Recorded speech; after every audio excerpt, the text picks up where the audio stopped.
Una apuesta de 2 millones. Una vida en juego. El McDonald's del centro brillaba con luces amarillas que mordían la lluvia de una tarde gris. Dentro, entre bandejas y papeles servidos a medias, una mujer recogía migas con la calma de quien ha hecho 100 pequeños milagros durante una jornada. Llevaba el nombre bordado en la camisa, Rachel. Sus manos tenían callos discretos. Sus ojos guardaban la fatiga de quien nunca se permite desfallecer frente a su hija. Chloe, con 5 años, y un vestido que ya había pasado por muchas estaciones, esperaba junto a una mesa con un juguete que perdió una pieza.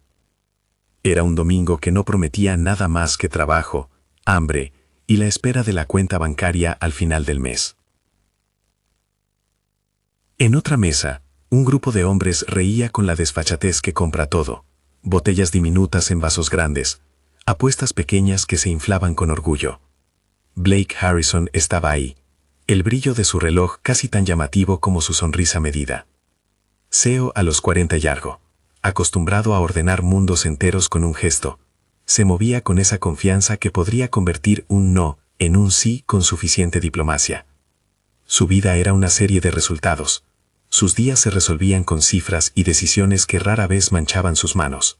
Pero esa tarde sus manos buscaban algo que ni su cuenta bancaria le había dado hasta entonces: la sensación de poder sobre otra vida por diversión.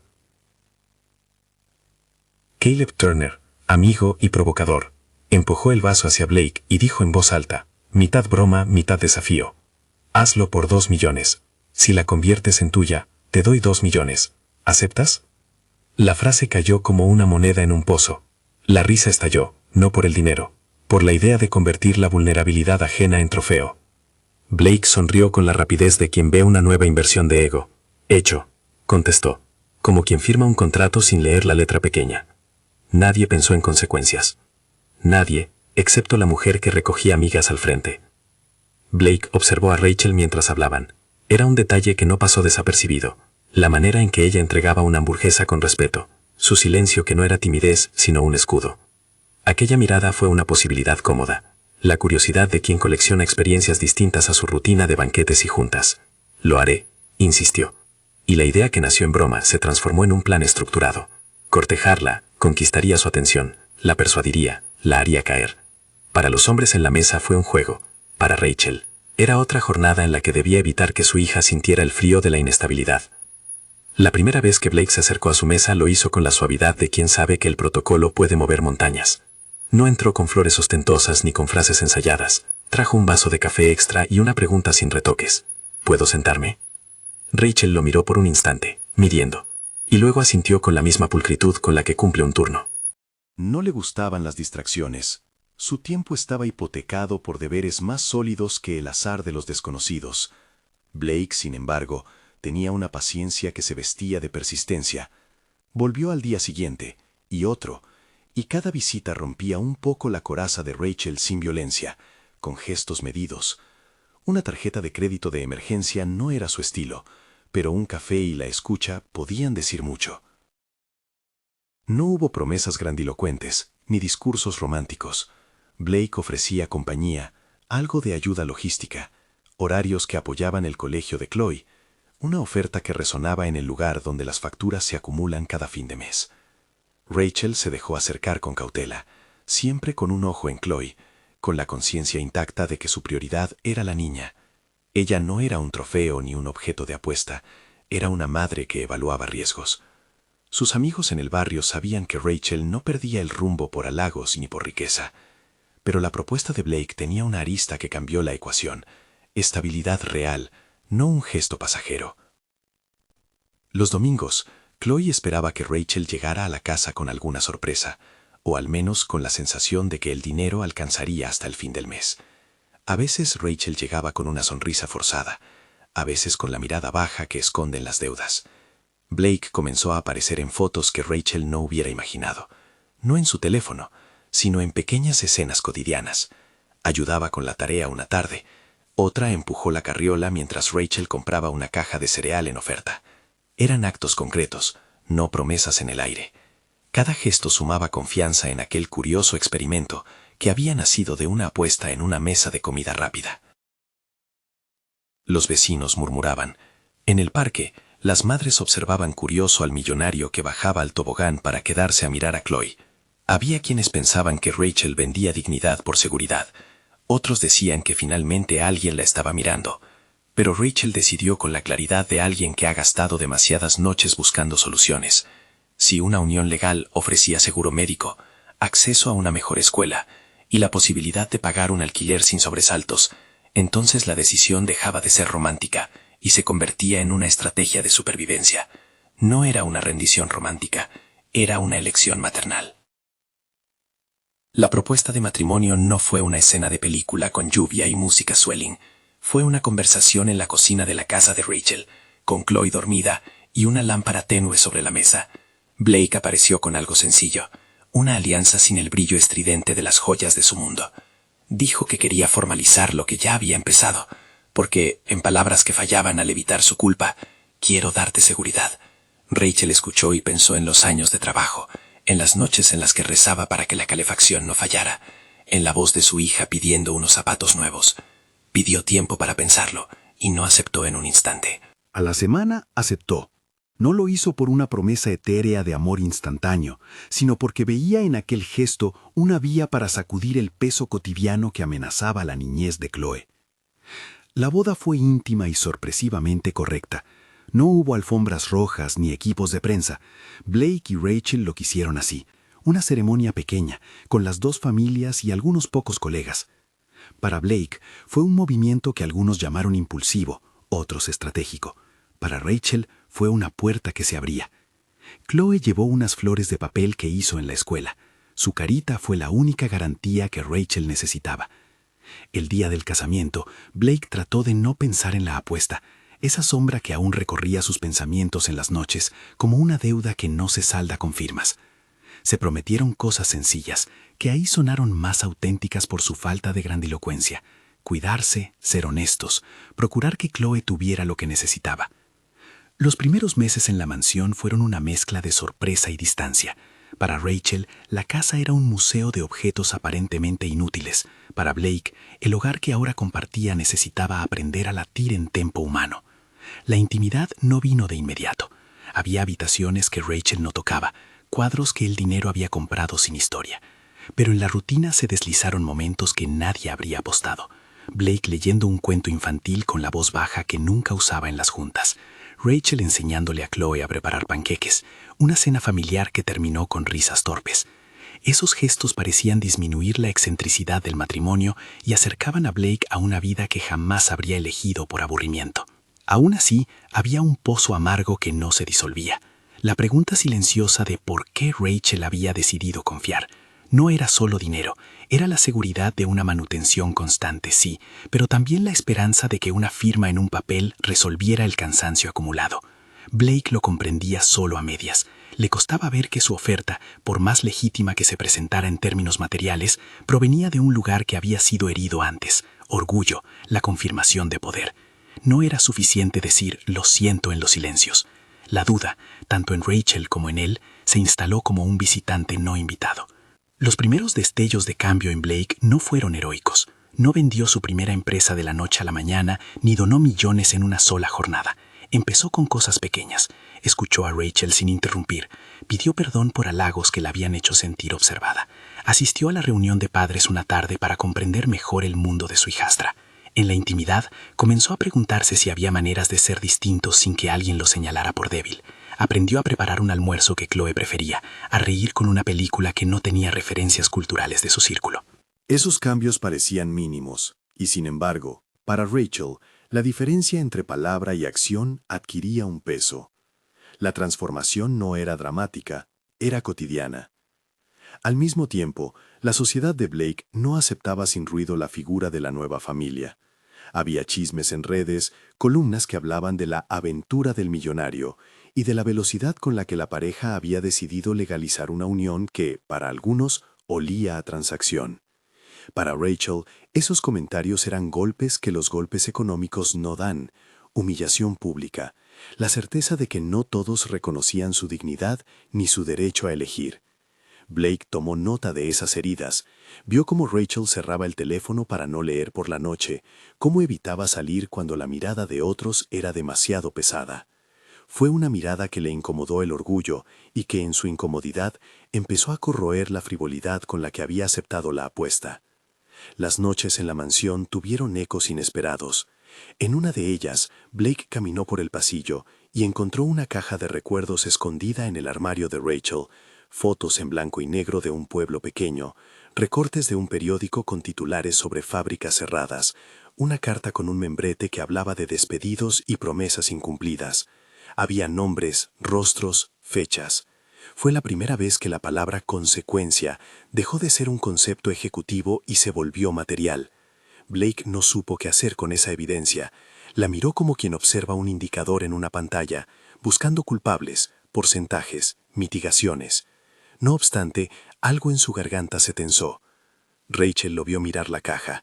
No hubo regaño ni drama, simplemente lo miró con la claridad de quien conoce el pasado mejor que las excusas. «No es algo que quiera saber de este lado de la mesa», dijo ella, con la voz que había aprendido a endurecer cuando era necesario. Él esperaba que se tratara de una queja sobre relaciones rotas o una historia de un amor fallido. No había anticipado el peso laboral, el rastro de una comunidad que era más que nombres en una hoja. Rachel no gritó, respiró. Explicó que su pueblo había sido herido por el cierre de una fábrica años atrás, que familias habían perdido su sustento, que su propia madre había llorado noches enteras. Detrás de su voz no había búsqueda de venganza, sino un inventario de pérdidas. Blake sintió algo que no cabía en las cuentas. No fue rabia ni alivio, fue un desconcierto que tenía el gusto amargo del arrepentimiento tardío.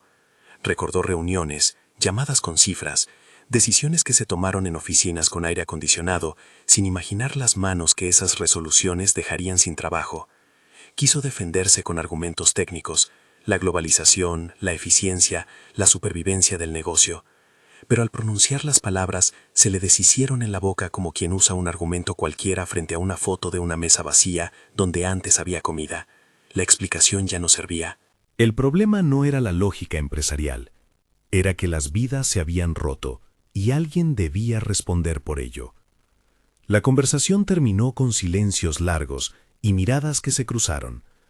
Rachel había hablado con la prudencia de quien no quería que Chloe creciera en un lugar donde los fantasmas del pasado se convirtieran en excusas para renunciar a la propia dignidad. Blake, por su parte, sintió que el suelo de su mundo empezaba a ceder. No había juramentos ni promesas definitivas, solo la sensación de que algo en su interior se despertaba con la urgencia de una deuda moral que ya no podía ignorar. Poco después vino la llamada. Fue una voz en tono formal, que mencionó indefinido, en una parte del informe que Blake no había querido leer. Un nombre de un pueblo apareció en la pantalla del teléfono, seguido por fechas y recortes que apuntaban a decisiones que, aunque lejanas, conectaban directamente con la pena que Rachel había mostrado. No había evidencia de delito, no era eso lo que la llamada decía, pero sí había una cadena de decisiones que en su conjunto habían producido desempleo y dolor. Blake apagó el teléfono y sintió cómo la apuesta que había aceptado empezaba a transformarse en otra cosa, no un juego, sino un desafío moral. La tensión creció en la casa como una tormenta que se aproxima, no visible, pero esperando. Blake empezó a hacer preguntas que no había hecho por vanidad, sino para entender. Había reuniones que ahora acudía para escuchar a gente sin títulos y sin presentaciones. Viajaba a lugares donde antes habría entrado con un séquito, y en cambio pidió una taza de té y una silla. Rachel observaba todo con la cautela de quien no había nacido para creer en cambios repentinos. Para ella, el costo de una decisión hecha por orgullo humano no se borraba con un gesto. La reparación exigía tiempo, presencia y actos continuos. En el barrio de Rachel, exempleados de la fábrica seguían trayendo consigo la memoria de trabajos que habían desaparecido. Sus hijos no pudieron estudiar como soñaban. Algunas casas habían sido cerradas por inclemencias que no perdonan. Esos rostros empezaron a aparecer en la vida de Blake como relatos individuales, no como estadísticas. Lo que para él había sido una línea de fondo en un reporte fiscal, para ellos era la historia de una infancia truncada. Fue ahí cuando Blake comprendió que la apuesta tenía un precio más alto del que él había imaginado, no solamente su orgullo, sino su humanidad. Mientras la casa se llenaba de nuevas rutinas, pequeños acontecimientos tensionaban la relación. Chloe encontró una caja con fotos antiguas y preguntó por ellas en voz alta, y Rachel contestó con el cuidado de quien sabe que las preguntas de un niño merecen verdad, no evasivas. Blake intentó ayudar, pero se encontró torpe a la hora de explicar cómo su mundo y el de Rachel habían colisionado. No sabía aún que la verdadera prueba no sería la vida en la mansión ni los títulos que ostentaba, sino aceptar la impotencia de haber lastimado a otros con decisiones que parecían, hasta entonces, perfectamente racionales. En una tarde en la que la lluvia golpeó el jardín con rítmica insistencia, Blake recibió un sobre blanco sin remitente. Dentro, un recorte de un periódico viejo con una fotografía en la que se reconocía un edificio cerrado y en el pie de foto el nombre del pueblo de Rachel. No había acusaciones directas, solo datos, fechas, cierres, promesas que se habían disuelto. Blake sostuvo el papel entre los dedos y sintió que algo en él cambiaba de posición. No fue un giro dramático de voz ni un acto heroico, sino el inicio de una comprensión que dolía, una punzada de responsabilidad que le obligó a mirar más allá de su propio ombligo. Rachel lo vio con la noticia en la mano. Esta vez no hubo lágrimas ni discursos escandalosos. Detrás de su calma había una decisión que no dependía de la generosidad de Blake, sino de su propia capacidad para proteger a su hija. Había aceptado una alianza que le daba seguridad, sí, pero no renunciaba a su oficio de juzgar con cuidado a quien había surgido en su vida por una apuesta. «No vine a ser rescatada», dijo con voz que no pedía disculpas. Fue una afirmación sencilla y potente. Su dignidad no era objeto de comercio. Blake entendió eso antes de entender muchas otras cosas. Comprendió que las reparaciones no se hacían con sobres, ni donaciones sin contexto. Requerían presencia y trabajo continuado. No supo aún qué forma tendría esa reparación, ni qué costo tendría para su identidad, para su empresa, ni para su orgullo. Solo sabía que la apuesta que una vez le pareció un juego, ahora lo enfrentaba con una realidad que no podía dirimir con cifras. Si crees que el dinero puede comprar amor, escribe McDonald's en los comentarios. Con el sobre en la mesa, la pareja enfrentó una madrugada de palabras cuidadas y silencios pesados. Chloe dormía, ajena a los temblores de los adultos. Rachel tenía la mirada que no buscaba confrontar, sino decidir. Blake, por su parte, notó que su respiración se había vuelto más medida, consciente de que su respuesta le marcaría como un hombre que busca redimir su error, o uno que se refugia en la comodidad de quien siempre ha tenido poder. La historia no avanzó con un estallido, sino a través de elecciones lentas. Blake viajó al pueblo. No fue una visita de prensa, ni un acto de relaciones públicas. Era una búsqueda silenciosa. Caminó por calles que olían a tierra y a recuerdos. Habló con personas cuya amabilidad no estaba en venta. Escuchó, y cada testimonio le quitaba pedazos de la protección que el éxito empresarial le había proporcionado. Entendió por primera vez desde que dirigía negocios que la rendición de cuentas no era un procedimiento legal, sino una conversación humana en la que nadie tenía un manual para seguir. De regreso a la mansión, Blake empezó a escribir notas. No eran promesas grandilocuentes, sino promesas de acciones. Un fondo para los más afectados, reuniones abiertas en el pueblo, un compromiso de escucha continua. No supo si serían suficientes. Sabía, en cambio, que serían el inicio. Para Rachel, la noticia de los viajes y las notas fue una mezcla de esperanza y desconfianza. Los actos importaban más que las palabras, pero los gestos eran un terreno donde Blake estaba dispuesto a pararse. La tensión se mantuvo en el aire cuando una petición sencilla puso todo en pausa. La escuela de Chloe llamó para decir que había una oportunidad de beca para la niña, pero que requería documentación y tiempo. Rachel, agotada por el papeleo y las dudas, miró a Blake. Él respondió con la rapidez de quien ahora entendía la urgencia de lo pequeño. Fue un gesto cotidiano que dijo más que un discurso. Se sentó a rellenar formularios, hizo llamadas, recorrió oficinas. Rachel lo observó, y por un par de horas olvidó la apuesta en la que nació su matrimonio. Fue un rescate menor, pero auténtico. Y sin embargo, el sobre seguía sobre la mesa, un recordatorio que no permitía que la tranquilidad fuese completa.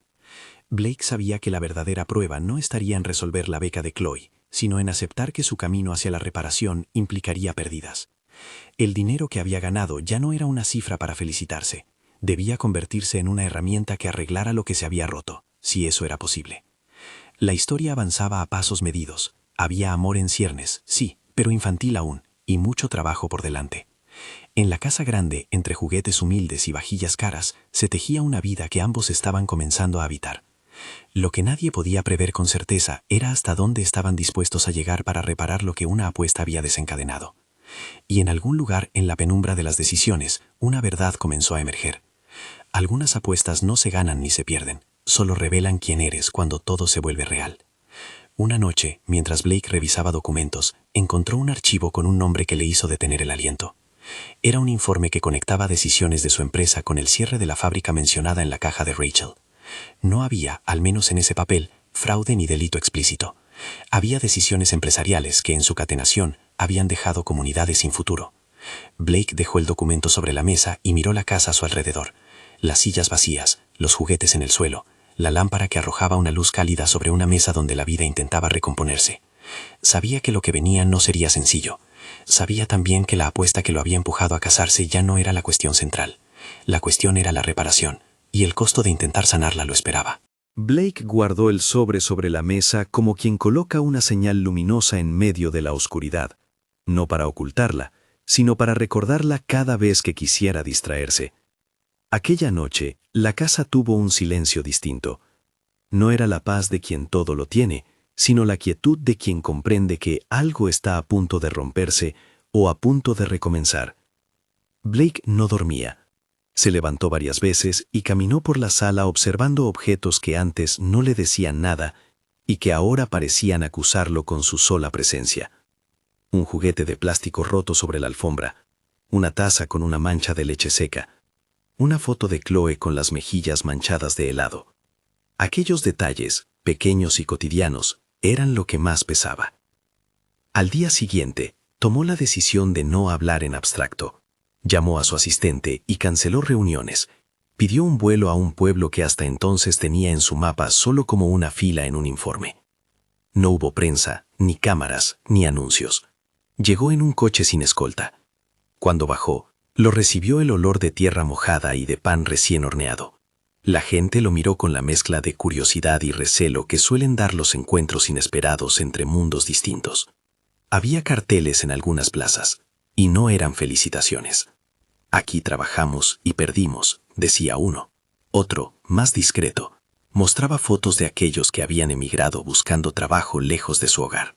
Blake caminó por las calles con la sensación de que sus pasos eran demasiado ruidosos. Entró en la vieja cantina a la que Rachel había dicho que iba a comprar pan cuando era niña. La mujer detrás de la barra lo miró sin reconocerlo al principio, hasta que alguien murmuró su nombre. «Así que usted es el señor Harrison», dijo ella con la voz que da la edad, sin brillo, con la precisión de quien ha visto promesas correr y desvanecerse. Blake no vino a dar discursos, vino a escuchar, y eso nadie se lo agradeció. En realidad, la escucha fue recibida como un gesto extraño, poco habitual en quien solía dar órdenes más que preguntas. Hubo testimonios que eran como golpes secos. Un hombre con las manos ennegrecidas por el trabajo que ya no existía dijo: «Firmaron un papel y cerraron la puerta. Nos dijeron que no había alternativa. Mis hijos dejaron la escuela. No sé cómo explicar a mi esposa que no hay sueldo». Otra mujer contó cómo su suegra había ido a la oficina y esperó horas, hasta que alguien le dio una carpeta con documentos incompletos. «Me dijeron que era reestructuración», dijo con la voz rota. «Pero en mi pueblo fue una palabra que sonó a sentencia». Blake escuchó todo eso, y por primera vez percibió la distancia entre una decisión en una sala con aire acondicionado y la humanidad que esa decisión dejaba al otro lado. Regresó a la mansión con la sensación de que cualquier gesto que no tuviera continuidad sería solo maquillaje. Empezó por lo simple. Creó un fondo. No fue una promesa rimbombante, ni un desembolso publicitado. Fue un mecanismo con reglas claras, con representación del pueblo en la mesa directiva, con metas a mediano plazo para empleo y formación. Rachel, cuando supo de la iniciativa, no celebró. Preguntó con voz fría por las cláusulas, por la transparencia, por quién vigilaría que el dinero no se perdiera en administraciones. Tenía razones.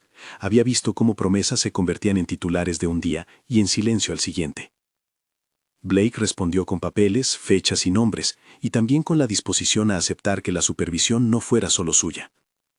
Ella exigió que representantes del pueblo formaran parte del órgano de decisión. Blake aceptó. Pero aunque el fondo era un inicio, no era suficiente. Hubo quien dijo que un sobre con dinero no borraría noches de hambre, ni el orgullo quebrado de quienes habían trabajado una vida entera. Blake lo entendía. Por eso viajó otra vez, y otra, para hablar con sindicatos, para escuchar a jóvenes que querían capacitación, para visitar escuelas y proponer becas. No fue fácil. En una de esas reuniones, un ex empleado lo encaró con la dureza de quien no tolera eufemismos. ¿Cree que con su buena voluntad voy a perdonar que me quitara la forma de pagarle a mi hija la ortodoncia? La respuesta de Blake fue más que palabras. Pidió trabajar codo a codo en proyectos que permitieran empleos sostenibles. Ofreció reentrenamiento. Proponía acuerdos con pequeñas empresas locales para reindustrializar, no con la arrogancia del Salvador, sino con el afán de construir puentes que sobrevivieran a su salida. La noticia de sus viajes y del fondo empezó a filtrarse. Para algunos medios fue una historia de redención, para otros una cortina de humo. Caleb, que hasta entonces se había mantenido en la periferia con su risa fácil, encontró una nueva forma de ataque. Decidió convertir la historia en su propia plataforma. Empezó a conversar en cenas y reuniones, a decir que Blake estaba buscando limpiar su conciencia con un show público. Se permitió bromas en entrevistas. ¿Vas a recompensar a quien te hizo ganar millones?, dijo en tono de burla. Caleb se transformó en el epicentro de la incredulidad, en el recordatorio permanente de que la apuesta, aunque utilizada por Blake para entrar en la vida de Rachel, seguía siendo un motivo de humillación. La mujer que trabajaba en la cantina del pueblo fue quien un día le contó a Rachel que había escuchado a Caleb hablar de la apuesta con amigos, como si fuera un trofeo. Rachel sintió como si la casa en la que vivía con Blake temblara bajo sus pies. Ella había sabido desde el principio que aquel matrimonio procedía de circunstancias complejas, pero lo que no había esperado era que la sombra de la apuesta siguiera deambulando entre ellos como una acusación abierta. La noticia llegó a ella como una bofetada, no por el dinero, sino por la humillación pública, por la instrumentalización de su vida. Fue entonces que decidió que la casa, al menos por un tiempo, no sería su hogar. La huida no fue dramática. Rachel hizo lo que las madres hacen cuando algo amenaza la estabilidad de sus hijos. Recogió documentos, una mochila con ropa de Chloe, fotos y poco más. No quiso confrontación pública. Se marchó con la claridad de quien no tolera ser utilizada para el entretenimiento de otros. Blake encontró la casa vacía. En la cocina, el vaso con café que ella siempre dejaba en la mesa estaba intacto, como si la pausa que ella había dejado fuera también una demanda. No había gritos ni reproches, solo la sensación de que su gesto había dejado una cicatriz viva. Blake la buscó, la llamó, viajó al lugar donde ella solía llevar a Chloe a jugar cuando eran pequeñas, preguntó por ella en el barrio. Pero Rachel no quería escenas públicas. En un mensaje corto, le dijo lo que muchos ya sabían por el silencio: que no podía confiar en un matrimonio que había nacido de una apuesta, que su dignidad no era negociable, que Chloe era su prioridad y que no permitiría que la niña creciera con la idea de que su madre había sido un premio. Sus palabras fueron medidas, firmes. Blake sintió el impacto de cada frase como si fueran pesos que lo obligaran a revisar su respiración. Esa noche, por primera vez desde que era niño rico, Blake sintió el vacío de alguien que ha perdido un ancla. No era solo Rachel, era todo lo que habría sido posible y que ahora parecía lejano. En vez de responder con la defensiva, tomó la única opción que le parecía honesta. Se presentó en la plaza del pueblo, sin escolta y sin cámaras, a la vista de todos, para pedir disculpas. No fue un discurso preparado, ni una filialidad económica. Fue un reconocimiento en voz alta, con la voz temblorosa, de que sus decisiones habían causado daño. Habló de cifras, sí, pero más importante, compartió historias que había escuchado, nombró a personas, describió rostros y situaciones que hasta entonces eran para él líneas frías en un informe. Quiso decir que estaba dispuesto a reparar, no con palabras, sino con actos. La reacción no fue inmediata ni unánime. Algunos expresaron su desprecio. Otros lo escucharon con la mirada de quien, tal vez, aguardaba algo que aún no sabía si creer posible. La noticia se propagó y provocó debates. Hubo quienes lo acusaron de oportunismo por hacerlo en público, otros de figura necesaria para una reparación real. Blake aceptó que no recuperaría la confianza en un fin de semana. Por eso, además de las charlas, empezó a firmar acuerdos concretos, inversiones en capacitación, contratos con proveedores locales para pequeñas industrias, becas para jóvenes del pueblo que demostraran interés, y lo más polémico, puso a la venta su compañía. No lo hizo a la ligera, lo hizo porque comprendió que su permanencia al frente de esa estructura era percibida por muchos como parte del problema. Vender la empresa implicaba un costo que no solo se medía en dinero, sino en pérdida de poder, de identidad, en renunciar a un estilo de vida que había sido su cimiento. Era el sacrificio que la historia requería. Caleb, al enterarse de la venta, explotó en burlas públicas. Para él, la venta era la confirmación de que Blake actuaba movido por la culpa y la necesidad de lavar su imagen. No faltaron titulares que hablaban de la caída del magnate. Los inversores murmuraban, algunos ejecutivos renunciaron, y la prensa empezó a escarbar en su vida con saña. Fue una temporada dura. La vida que Blake conocía se desmoronaba en relevos. Sin embargo, incluso mientras los mercados se ajustaban, Blake siguió en el pueblo. Al encontrarse con personas que antes no le hablaban, la presión se volvió tangible. Hubo días en que se preguntó si la venta de la empresa le daría la paz que buscaba, o si simplemente sería otro acto simbólico sin alma. La operación de vender una compañía grande es lenta y compleja. Hubo negociaciones, due diligence, documentos y firmas, una rutina que implicó noches en vela y conversaciones difíciles con socios que no comprendían la motivación personal de Blake. Algunos lo acusaban de traición, otros pensaban que era una decisión financiera. A él le costó asumir que había perdido no solo el control de una operación, sino el confort del reconocimiento. Empezó a despedirse de personas que habían sido su entorno en los negocios. Algunos lo hicieron con respeto, otros con frialdad. Fue un duelo privado, silencioso, una especie de morir a lo que fue, para nacer a otra cosa que aún no sabía cómo definir. Mientras tanto, la vida de Rachel y Chloe siguió su curso con la dignidad que correspondía. Rachel consiguió un trabajo en una biblioteca municipal, modesto, pero con horarios que le permitían estar con su hija y con menos exposición pública.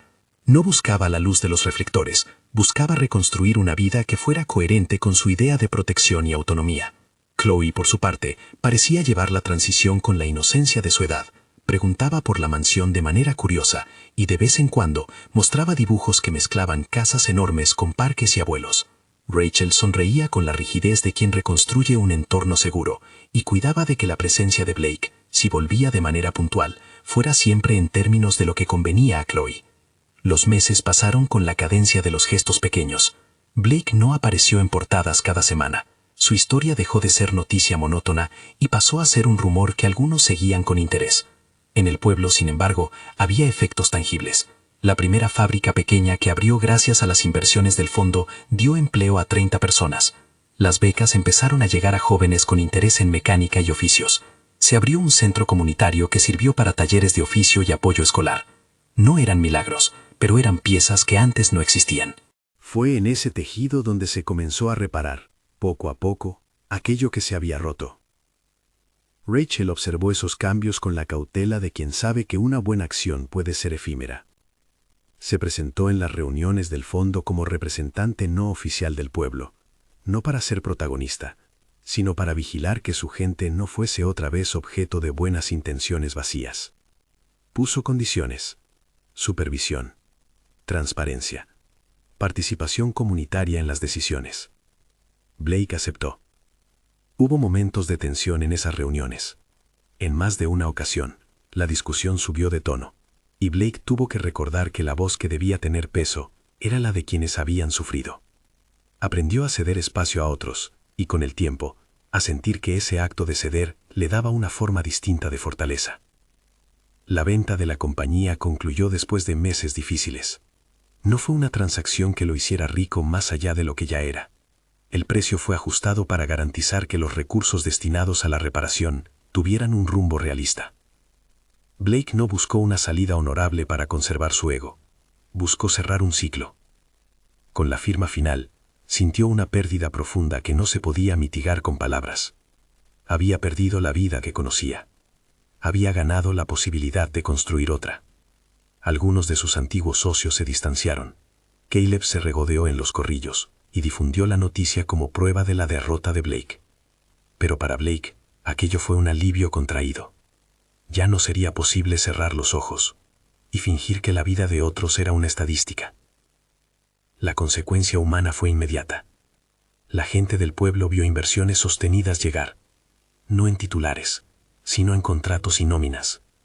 La fábrica de 30 empleados creció hasta permitir más contrataciones. El centro comunitario multiplicó ofertas de talleres. Se puso en marcha un programa de microcréditos para emprendedores locales. Nada resucitó lo que se había perdido años atrás. Pero muchas familias empezaron a recuperar la esperanza de un salario que les permitiera planificar. En las cartas que llegaban a la casa de Rachel aparecían agradecimientos, historias de jóvenes que podían formarse sin emigrar. Para Rachel, cada carta era una pequeña confirmación de que la conversación que había iniciado con Blake no era solo suya. Era algo que vinculaba a toda una comunidad. Aún así, la confianza no se devolvía por decreto. Rachel no regresó a la mansión por unas firmas ni por becas. El proceso le había mostrado a Blake, ante la verdadera prueba, que su reparación no podía ser luz de temporada. Por eso, sus días empezaron a tener la presencia silenciosa de la constancia. Iba a la escuela de Chloe para llevar viandas en frío. Lo hacía sin anunciarse. Ayudaba en el centro comunitario sin buscar titulares. Se ofrecía a acompañar a ancianos a citas médicas. Eran gestos que no compensaban años, pero eran actos que demostraban su voluntad de quedarse en la reconstrucción cotidiana. Hubo un episodio que marcó a la comunidad y sobre todo a Rachel. En una tarde de invierno, un árbol cayó en la plaza cercana al centro comunitario durante una tormenta. Caer una rama sobre el tejado del taller hubiera sido desastroso. Blake corrió, a pesar del barro, a ayudar, y no se limitó a dar órdenes. Trabajó con las manos para sacar escombros, cargó sacos de arena, y al día siguiente coordinó la recaudación para reparar techos. Un gesto así, físico y no mediático, se convirtió en una prueba para muchos. Ver a aquel hombre que antes hablaba de márgenes y balances con las manos sucias de tierra tuvo un efecto contenedor. La gente comenzó a llamarlo no el magnate, sino Blake, que vino a ayudar. La prensa lo registró con cierto escepticismo, pero en el pueblo ya no se trataba de la narrativa de siempre. Era la historia de alguien dispuesto a perder privilegios por reconstruir algo. Rachel observaba todo desde la distancia. No era que se negara a reconocer el cambio, era que su experiencia le había enseñado a medir las bondades por su duración y su autenticidad. Sin embargo, aquellas señales repetidas empezaron a cuajar. En una tarde, Chloe vio a Blake ayudando a otro niño con una maqueta de cartón y lo abordó con la naturalidad de los niños. ¿Cuándo vienes a jugar en el tobogán conmigo?, preguntó sin rubor. Blake sonrió de una forma que ya iba más allá de la timidez. «Hoy puedo venir después del trabajo», dijo. Rachel miró la escena y sintió un calor inesperado en su pecho que no confundió con un desliz de ingenuidad. Lo interpretó como una posibilidad, siempre condicionada al bienestar de su hija. El proceso de reconstrucción también significó para Blake enfrentarse a la soledad. Vendida la compañía, perdió el círculo triunfador que antes le nutría. Algunos amigos se alejaron. Caleb continuó su espectáculo con burlas y en privado proponía que la apuesta había sido una idea graciosa. En público, Blake recibió ironías. Pero en esa soledad encontró algo que jamás había tenido: tiempo para ser responsable sin la distracción de la afirmación constante. Empezó a escribir cartas a las familias del pueblo, a atender llamadas que antes delegaba, a participar de comités de trabajo. Esas cartas no fueron perfectas, pero eran persistentes. Con el paso del tiempo, Rachel permitió encuentros más frecuentes, aunque siempre en contextos donde Chloe se sintiera segura. Los fines de semana empezaron a tener un ritual: un almuerzo en el centro comunitario, una tarde de juegos. A veces Blake cocinaba algo sencillo, y todos comían en una mesa larga, sin mantel ni protocolo. Fue en una de esas tardes cuando, sin dramatismos, Blake y Rachel conversaron sobre lo que significaba perdonar. Rachel dijo que perdonar no significaba olvidar ni justificar. Era para ella abrir la posibilidad de que otra persona pudiera mostrar consistencia en sus actos. Blake no pidió indulgencia, pidió paciencia y la oportunidad de demostrar que su arrepentimiento no era teatro. Ella respondió que lo observaría con la misma mirada crítica de siempre, pero no como enemiga, sino como alguien que había aprendido a cuidar. Las grietas del pasado siguieron apareciendo de vez en cuando. Una columna de opinión en la que se acusaba a Blake de compra de conciencia volvió a empañar una semana, y el rumor de que la reparación era una fachada retornó con fuerza. Pero ya no había un paso atrás fácil. La comunidad había empezado a formar microproyectos que daban trabajo, y aquellos empleos tenían la escritura y las condiciones que Rachel había exigido. El dinero dejó de ser un gesto y pasó a ser estructural. Contratos firmados, horarios, pagos regulares. Fue en esos lugares, en la constancia de los contratos y en la mirada diaria de los que ahora trabajaban, donde la reparación comenzó a ser tangible. A finales del segundo año, algo sucedió que nadie esperaba. Fue una conversación íntima, sin cámaras, sin público. En una noche fría, mientras Blake arreglaba unas sillas en el pequeño salón del centro comunitario, Rachel se quedó al lado viendo cómo sus manos trabajaban. Había confianza, sí, pero también cautela. «He visto lo que has hecho», dijo ella con voz baja. «Veo que no fue un solo gesto. Veo que te quedaste». Blake no supo qué decir al principio. «Hice lo que debía», respondió finalmente, con honestidad. «Y lo seguiré haciendo». Rachel miró a Chloe jugar en una esquina, y luego lo miró a él con una expresión que mezclaba cansancio y algo parecido a la esperanza. «Hay algo más que necesito ver», dijo. «Necesito que tú mismo puedas vivir sin la necesidad de probarte a otros. Que lo hagas por nosotros, no para que la gente hable. Solo así sabré si esto es real». Esa petición fue un desafío difícil, pero Blake ya había entendido que la redención no pasaba por actos grandiosos necesariamente, sino por una nueva forma de estar en el mundo. Renunció a roles honoríficos que solían marcar su presencia en clubes y asociaciones empresariales. Comenzó a dedicar su tiempo a proyectos que exigían paciencia: asesoramiento en microemprendimientos, alfabetización tecnológica para adultos, coordinación de talleres. Su vida cambió su eje de brillo mediático por una vida en la que sus actos debían sostenerse sin el eco de aplausos. Casi con la misma lentitud con la que se había gestado la desconfianza, la confianza empezó a crecer de nuevo. La gente comenzó a usar el nombre de Blake con menos ironía y más atribución a esfuerzos reales. En el barrio, las vecinas comentaban no sobre su horario de trabajo, sino sobre su constancia. «Lo ves cada jueves en la reunión del centro», decían. Para Rachel, cada testimonio era una pieza más a evaluar, pero ya no era la única juez. Había otros ojos, otras voces, y sobre todo, la vida cotidiana de Chloe, que había encontrado en Blake una presencia que no pedía nada a cambio, más que ser padre. El asombro final no llegó en una escena dramática, ni en un titular sensacionalista. Llegó de la manera más simple. Una tarde de primavera en la que Rachel lo encontró en la cocina de Chloe, sin aviso, preparando panqueques para la recaudación del centro. Había harina en su camisa, y una mezcla de concentración y torpeza en sus manos que, para cualquier observador, habría sido motivo de risa. Rachel lo miró un instante, y la imagen le habló con una sinceridad que ninguna declaración podía igualar. Ese hombre que se había humillado, que había vendido lo que lo definía, que había trabajado para poner en pie al pueblo, era ahora alguien dispuesto a levantarse cada día para cumplir con lo que prometió sin buscar recompensa. Se sentaron juntos en una mesa larga, sin lujos, con papeles de venta de pasteles y niños corriendo alrededor. Chloe los miró con la paz de quien ha encontrado un lugar donde jugar sin miedo a que las cosas se desmoronen. Rachel tomó la mano de Blake y con la voz que había aprendido a ser prudente pero honesta, dijo: «No vuelvo a la mansión por el brillo. Si decido estar contigo, será por lo que ahora eres capaz de ser, no por lo que eras. Y será en nuestra forma de vivir, no en público». Blake la miró con la gratitud que se expresa sin palabras. No hubo promesas grandilocuentes. Fue una decisión tomada desde la igualdad.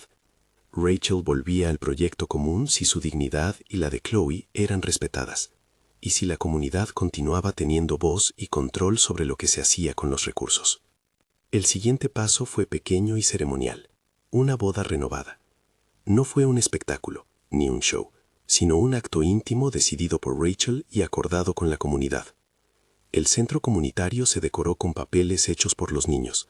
La ceremonia fue sencilla, con palabras de quienes habían sido parte del proceso. No había trajes ostentosos ni anillos lujosos. Habían elegido símbolos que hablaban de permanencia, como un pequeño árbol que plantaron juntos en la plaza del pueblo. Fue una boda que celebró la elección consciente, la responsabilidad asumida y la promesa de permanecer. En la celebración hubo miradas que antes habrían sido críticas y que ahora mostraban reconocimiento. Algunos de los exempleados que habían recibido apoyo estuvieron presentes. Muchos de ellos compartieron breves palabras sobre el sentido de la reparación con nombres y agradecimientos concretos. Fue un momento de ternura intensa, no porque todo hubiera quedado resuelto, sino porque la comunidad, Rachel y Blake, estaban, por voluntad y obra, construyendo algo distinto. La apuesta, que al inicio fue un gesto de frivolidad y daño, se había transformado en una historia complicada, de pérdida, trabajo, sanción y reconstrucción. Nadie justificó el origen, pero todos reconocieron la ruta de reparación. El nacimiento que marcó el epílogo fue la culminación de un proceso íntimo y lleno de significado. Tiempo después de la boda renovada, Rachel quedó embarazada. No fue una decisión tomada a la ligera. Para ella fue el resultado de ver la constancia de Blake y de sentir que podía traer a otro ser al mundo en un contexto donde la responsabilidad se practicaba más que se declaraba. Anunciar la noticia fue un acto íntimo. Lo hizo en el centro comunitario, en una pequeña reunión con quienes habían sido pilares del proceso. Chloe esperaba con curiosidad la llegada de un hermanito o hermanita. Blake lloró en silencio y conmovió a quienes lo acompañaban. El parto fue sencillo y acompañado por la ternura de una familia que había aprendido a reconstruirse. Cuando por fin el bebé llegó, los paisajes se compusieron de nuevos gestos. Noches de vigilia, pañales, risas y el cansancio honesto que da la paternidad. Para Blake, ese bebé fue la evidencia más profunda de que podía elegir renunciar a privilegios por una vida que valiera la pena. Para Rachel, fue la confirmación de que había tomado una decisión con libertad, no por obligación. Para Chloe, fue la llegada de alguien que amplió un amor que ya estaba presente. La vida no se volvió perfecta. A veces resurgen tensiones. Hay días en que la comunidad pide más y la demanda supera recursos. Hay momentos en los que el pasado vuelve a asomar en forma de artículos periodísticos o comentarios malintencionados. Pero lo distinto es que ahora había un tejido social que podía sostener esos embates. El centro comunitario seguía funcionando, la fábrica pequeña seguía dando empleo, y la mesa de supervisión del fondo estaba compuesta por voces del pueblo. Rachel participaba activamente en esa mesa. Blake estuvo dispuesto a ceder poder y a asumir el rol de servidor en vez del de patrón. Esa inversión no borraba las heridas, pero las convertía en un aprendizaje colectivo. El gesto más emblemático de la transformación llegó varios años después, en un día cálido de verano cuando se inauguró una pequeña biblioteca en la plaza del pueblo. No era la biblioteca de la mansión, ni la de un filántropo que quiere aparecer en una placa. Era un lugar con libros donados, mesas hechas por carpinteros locales y un horario que permitía a los niños estudiar después de clases. En la inauguración, Rachel subió a hablar. No gritó ni buscó moralizar. Dijo lo que muchas veces piensan, pero pocos enuncian, que el arrepentimiento tiene que manifestarse en obras continuadas, y que la dignidad de las personas no es moneda de cambio. Blake estuvo a su lado, sin juntillas ni discursos grandilocuentes, solo como complemento de una acción que había nacido de la voluntad del pueblo. Cuando la cinta se cortó, algunos aplaudieron con ganas, otros lloraron en silencio. Chloe, ya mayor, sostuvo la mano de su hermanito y sonrió con la tranquilidad de quien ha visto a su madre proteger el hogar. La historia, desde la apuesta hasta ese momento, fue un trayecto de aprendizaje pedregoso y humano. No fue una transformación instantánea, ni un final de cuento sin costo. Blake perdió la compañía que lo definía. Su reputación sufrió. La relación tardó en reconstruirse. Rachel aprendió a confiar de nuevo con cautela. Chloe creció sabiendo que la familia no se basa en el lujo, sino en la coherencia de los actos. La comunidad, que había sufrido el cierre de una fábrica y la pérdida de sueños, empezó a recomponer sus posibilidades con manos enteras. En la intimidad de la noche, cuando la casa ya no necesitaba apariencias y la familia se reunía alrededor de una mesa sencilla, Blake y Rachel conversaban. A veces reían por cosas pequeñas, otras veces recordaban, con menos dolor, los momentos que los llevaron a ese punto. Había humildad en sus palabras y humildad en sus silencios. Había un aprendizaje profundo. El poder sin empatía es peligroso. La abundancia sin responsabilidad puede ser destructiva. La reparación no es una compra, sino un trabajo que pide tiempo y voluntad. Si el final es asombroso, no lo es por un giro espectacular, sino por la humildad de quien acepta la deuda, por la valentía de quien la enfrenta y por la dignidad de quien decide reconstruir su vida sin convertirse en herramienta de nadie. La apuesta que alguna vez encendió una escena en un McDonald's dejó de ser el centro de la historia para convertirse en el punto de partida de una ruta que exigió sacrificio, paciencia y responsabilidad. La familia que emergió, imperfecta pero real, fue el fruto de esa ruta. Hoy, cuando la plaza se llena los fines de semana y la biblioteca presta libros a niños que antes no tenían acceso, cuando el centro comunitario organiza talleres y la vida tiene la cadencia de quienes trabajan y sueñan juntos, la gente recuerda la historia con voces diversas. Hay quienes aún conservan la amargura por lo que se perdió, pero hay también quienes celebran las oportunidades que se abrieron. Rachel camina por las calles de su pueblo con la serenidad de quien eligió y fue elegida por razones que no se compran. Blake camina a su lado, y su mano ya no busca el brillo de la aprobación externa, sino la calidez de una familia que supo levantarse con obras. La apuesta, la boda inesperada en un comienzo, y la incredulidad de muchos se transformaron en una comunidad que aprendió a mirar más allá de la superficie. Lo asombroso fue que, de una herida causada por el ego, brotara una posibilidad de reparación real, un fondo que devolvía dignidad, empleos que devolvían sostén, una biblioteca que devolvía futuro, y sobre todo, una familia que eligió vivir con coherencia y que encontró en la lentitud del cambio su fuerza más auténtica. Ahora, cuando alguien pregunta si Blake mereció una segunda oportunidad, la respuesta no es única ni sencilla. Lo que sí se puede afirmar con claridad es que Blake pagó un precio alto, vendió la compañía que lo definía, perdió privilegios y reconocimiento, y tuvo que construir una nueva identidad sin el soporte del poder antiguo. Pagó no solo con dinero, sino con tiempo, con la exposición de su vulnerabilidad y con la constancia del trabajo cotidiano.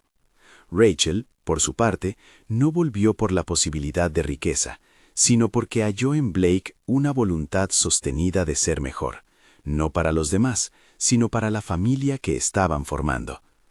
Chloe creció con la tranquilidad de tener una madre que ejercía su agencia y un padre que aprendió que la responsabilidad es más grande que el orgullo. En la plaza del pueblo, el pequeño árbol que plantaron el día de su boda renovada creció, robusto y sencillo, como un testimonio silencioso de las decisiones que se tomaron allí. Los niños lo trepan y lo rodean sin saber que bajo sus raíces hay una historia complicada y humana. Para ellos, la vida es juego y aprendizaje. Para los adultos, la historia queda como una enseñanza, que el daño provocado por el poder puede ser enfrentado con actos de reparación sostenida, que la dignidad humana no admite ser trofeo, y que las familias se construyen con cuidado, no con apuestas. Si esta historia te movió, comparte en los comentarios qué palabra te viene a la mente cuando piensas en segundas oportunidades. Suscríbete y cuéntanos si crees que la redención puede venir a través del sacrificio real.